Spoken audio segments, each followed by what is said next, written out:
Como a gente assistiu no bloco anterior, o programa Independente de hoje está em discussão sobre dependência química, drogas e espiritualidade. E várias organizações sociais têm trabalhos muito bons, né, padre, sobre Sim. espiritualidade, como desenvolver a espiritualidade. Um é a Toca de Assis. O senhor conhece bem o trabalho da Toca de Assis?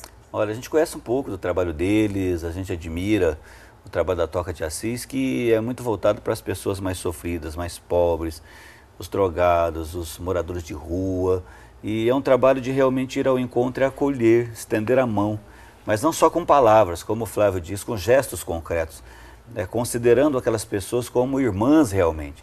Então é acolher, é cuidar, é valorizar, é ajudar para que a pessoa possa superar toda aquela situação. Então é um trabalho muito importante na igreja, uma vocação, porque você lidar com essas pessoas que moram na rua, que são drogados, alcoólatras, os pobres dos pobres, os excluídos dos excluídos, é um chamado muito forte. Você tem que ter um dom, uma vocação para enfrentar tudo isso.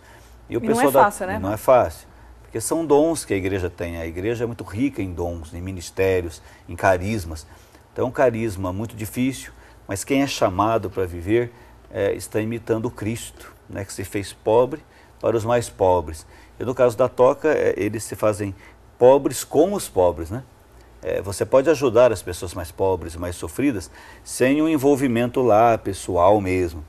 Muitas pessoas ajudam as entidades, ajudam os grupos que trabalham com essa questão social.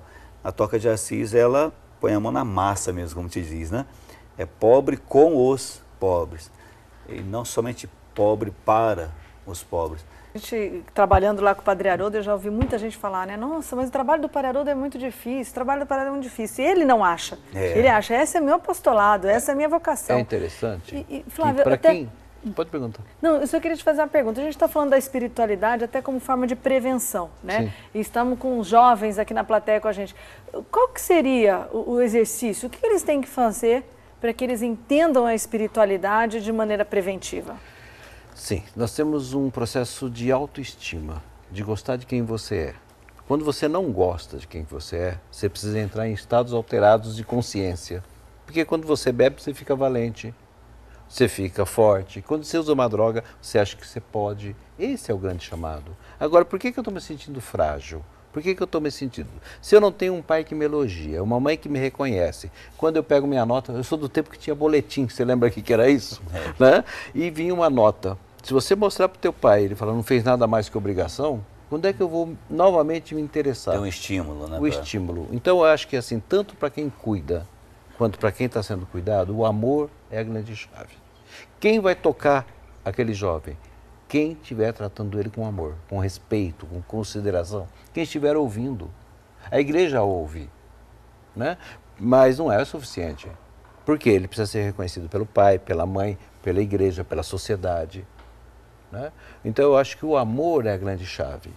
Né? Eu preciso fazer um trabalho amoroso, eu preciso ir lá onde aquele jovem está, largado no meio da sarjeta, e dar a mão para ele. Quando ele sentir que ele é valorizado, que ele é reconhecido, ele aceita a sua mão e aceita mudar de vida. Ele sai da droga. É possível sair? Com amor. Mas não adianta ele sair, voltar para casa e encontrar aqueles pais. Então, um grande barato, assim, quando você ama, como que você demonstra? As pessoas amam, mas eu não deixo faltar nada. Isso não é suficiente. Né? Você tem que demonstrar amor. É igual uma profissão. Eu concordo com você, Flávio. Sim. Agora eu quero saber deles. Deles, vamos lá. Vocês acreditam mesmo, o que o Flávio falou, que uma forma preventiva, né, de não se usar a droga é tendo uma autoestima boa. É acreditar que você é bom, que você é uma pessoa competente. Vocês acham que é isso mesmo? E qual que é o papel dos pais nessa função toda? Então, eu acho que é isso mesmo, porque muitas vezes os jovens vão para a droga por falta de oportunidade na vida ou por não se ver dentro da sociedade. E eu acho que é isso mesmo, e os pais têm que estar sempre muito presentes, dando apoio ao filho ao que ele quer, né? Ao que ele deseja fazer, não que impor coisas, porque muitas vezes os filhos vão às drogas também, porque os pais não concordam com as opiniões dele ou com as ideias e ações que eles fazem. E você acha que os pais estão presentes hoje em dia? Então, Depende, algumas vezes sim, algumas vezes não, porque eu já vi casos de que pessoas que foram às drogas porque tinham raiva dos pais ou algo parecido. E padre, às vezes eu vejo assim que os pais, eles querem estar presentes, mas às vezes é tão difícil, porque tem que trabalhar, tem que ganhar dinheiro, tem que manter a família. E não é aquele exagero, né, de comprar muito mais do que os filhos precisam. É aquele pai de família que trabalha como doido e que ele quer dar uma qualidade melhor para os filhos. Tá difícil às vezes, não tá não? Tá difícil, mas tem que aproveitar os pequenos momentos. Às vezes a gente quer esperar um grande momento para conviver, sendo a gente pode viver diariamente, mesmo que seja pouco tempo, mas com muita intensidade. Sentar à mesa para comer junto, conversar, saber, manifestar esse carinho. Eu, por exemplo, tenho 48 anos, sou padre. Quando eu visito a minha mãe, puxa vida, é legal, é bacana. A minha mãe vai preparar aquela comida, foi a primeira que eu comi, né? Então, você pode comer no melhor restaurante do planeta, que não é igual a comida da sua mãe, porque foi a primeira. Aí você conversa, deita lá no sofá, faz um cafuné na sua cabeça. Não é porque você cresceu que a gente tem necessidade de ser amado e de amar também. Então, pequenos momentos com muita intensidade. É claro que os pais trabalham, eu vejo aqui no interior, eu sou do interior, em Casa Branca. Eu vou fazer a missa pela manhã, tem um colégio perto da capela. 90% de quem leva os filhos na escola, os avós. Os avós já estão numa outra etapa, talvez aposentados. Então é muito comum eu ver senhorinhas levando o netinho para a escola com aquela mochila. Ou é o avô. É claro que os pais estão correndo para lá e para cá. O ideal seria os próprios pais. Mas feliz ainda de quem tem um avô, tem uma avó, tem alguém que ainda leva, vai conversando, vai ensinando boas coisas. O Flávio falou, eu concordo plenamente, o amor ele é a fonte de tudo. E se isso falta lá na primeira infância, na adolescência, a pessoa vai passar a vida inteira mendigando o amor. Buscando esse buraco, né? Vai preencher esse buraco com outras coisas, porque faltou lá a base, aquele alicerce maior. Quando falta, a gente terceiriza. Né? A gente vai buscar em alguém. Né? Então, se eu não tive de pai e mãe, eu vou buscar um namorado, uma namorada. Normalmente, é uma carga muito grande para esse coitado desse parceiro dar conta. Porque não tem que dar conta dessa carência atual, é da minha infância. Né? Outro dia eu estava comentando com a minha esposa que eu estava com uma vontade de matar uma vontade infantil. Eu falei, eu não passei fome na minha infância, graças a Deus a gente veio num lar privilegiado. Mas era uma fome psicológica. Não, psicológica, era uma fome do supérfluo. De um determinado doce, de uma determinada sobremesa, de uma coisa que de vez em quando batia vontade. Né? Então eu acho que assim, o quanto que é bom a gente ir em busca, a gente se nutrir, parar de projetar que o outro vai dar, mas eu vou me dar esse colo. Né? Eu me lembro que simbolicamente, quando meus pais mudaram para São Lourenço, em Minas, né? Então eu senti falta dessa entrada na casa, desse carinho, de tudo mais. Né?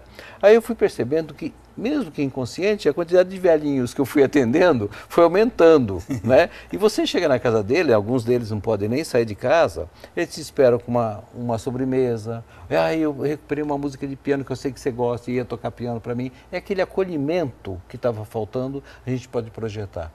Não é porque eu não tive de determinadas pessoas. Tem requisição? Eu queria ter um pai legal. Não tive. Então eu tenho que rasgar essa requisição. Não tive, não tenho e não vou ter. Porque essa não é uma característica daquele pai. Vamos parar de botar culpa, né? Para de botar culpa. E eu dou conta. Né? E se vitimizando, né? Sim, eu ia fazer uma viagem. De mim, Exatamente. Que é uma grande característica de quem tem a propensão a usar droga, né? Essa coisa da comidinha de mãe, né? Às vezes eu viajo, vou lá, recupero, né? Minha mãe já faleceu, mas se não eu entro na minha internet e bato lá, bolinho de chuva, porque isso é coisa de mãe, né? Bolinho de chuva, né? Nada que você faça, que você não coloque canela e açúcar, não fica bom. Feito com amor. Né? Eu acho que o amor na comida, o amor no acolhimento, o amor na palavra. Né?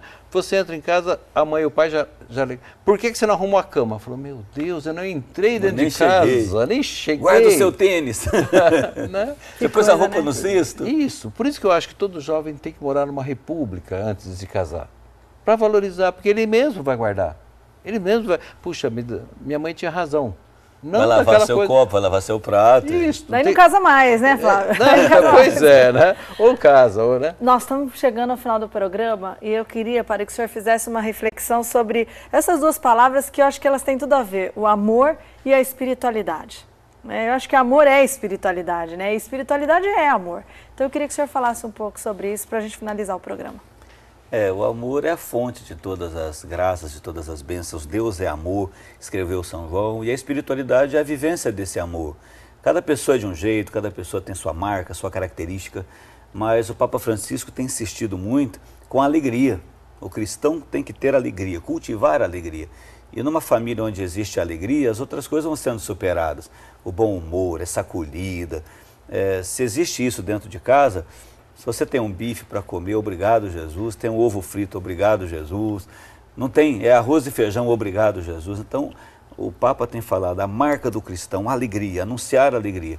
Então, para todo mundo que trabalha com jovens, com os adolescentes, com quem está se recuperando das drogas, do álcool, mostrar que existe felicidade, existe alegria nas pessoas que amam, nas pessoas que têm fé. E assim você vai construindo um mundo melhor, porque a felicidade que você tem de amar e caminhar com Jesus vai contagiar as outras pessoas. Assim a gente vai vivendo essa espiritualidade com esse amor, através dessa alegria que brota do coração de Jesus. Que lindo. Muito obrigada, Padre. Flávio, muito obrigada pela sua participação. Eu que agradeço. A vocês do São José, muito obrigada pela participação de vocês. E a você que nos assistiu, eu te espero a semana que vem com mais um programa independente. Até lá.